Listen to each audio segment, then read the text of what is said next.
Bonjour, je suis Paul Collis. Mon roman Devant Dieu et les hommes est sélectionné pour le prix des lycéens et je suis très curieux d'écouter vos questions.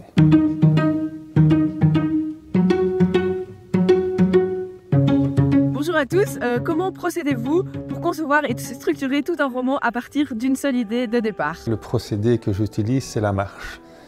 Donc, je marche tous les matins, c'est une habitude que j'ai prise depuis de très nombreuses années. Je marche 1 heure, 1 heure et demie, 2 heures. Et en marchant, je laisse partir mon esprit. Bon, j'ai une idée. Voilà, les idées s'enchaînent, les idées viennent. Petit à petit, ça prend forme, j'ajoute des choses. Et voilà, et puis je mets ça en place dans le roman et je laisse poser, je laisse patienter, je patiente, je laisse poser les choses et je reviens dessus. Parfois, ça prend quelques jours, parfois ça prend 2-3 semaines, mais je laisse les idées venir et je fais confiance à la marche. Avez-vous rencontré des défis particuliers lors de l'écriture de ce livre? Ah bah oui, le défi était de taille puisque ce roman c'est une fiction qui s'intègre dans une réalité. Alors pour la fiction, je suis libre de faire tout ce que je veux, d'imaginer tout ce que je veux, de créer des personnages, des situations. En ce qui concerne le fait réel, c'est-à-dire la catastrophe du bois du Casier, là, pas d'interprétation possible, je devais coller aux faits. Donc une grosse documentation, j'ai été sur place, j'ai rencontré des gens, j'ai lu des bouquins, j'ai regardé des vidéos, parce qu'il y a pas mal de documents sur cette catastrophe, pour serrer au plus près des faits et être le plus précis sur ce qui s'est réellement passé pendant cette catastrophe. Comment avez-vous choisi le titre de votre roman et les prénoms de vos personnages? Eh bien, c'est assez simple. Donc, dans le code judiciaire, les jurés qui participaient au procès, devaient jurer devant Dieu et les hommes d'être intègre, d'être impartial et tout le reste. Mais ce qui est intéressant, c'est la formule devant Dieu et les hommes, puisque après ça, on a séparé la justice de l'Église, et aujourd'hui ça ne s'y trouve absolument plus.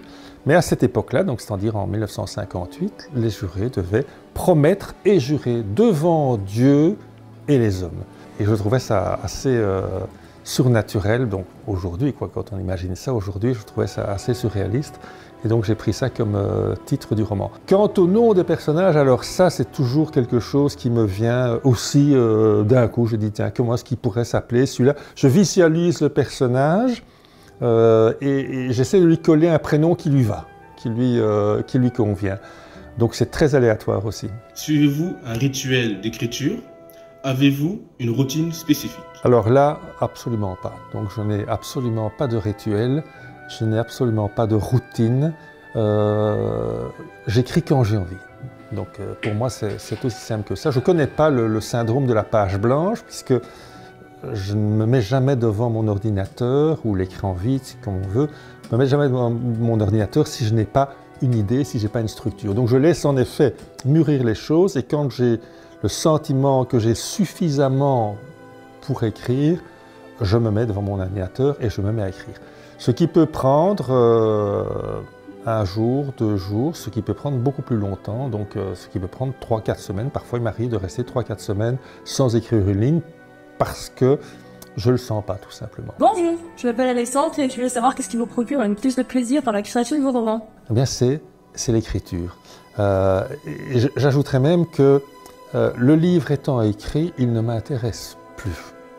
Je suis déjà dans le suivant, puisque en effet, quand j'approche de la fin du roman, je dis bon, et maintenant, quel sera le prochain?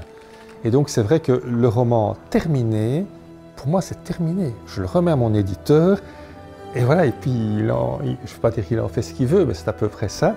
Et je suis déjà dans le prochain. Et donc, c'est vrai que tout ce qui est promotion, tout ce qui est battage, etc., c'est pas du tout quelque chose qui m'intéresse. Moi, ce qui m'intéresse, c'est l'écriture et le plaisir que j'éprouve quand je suis occupé à écrire.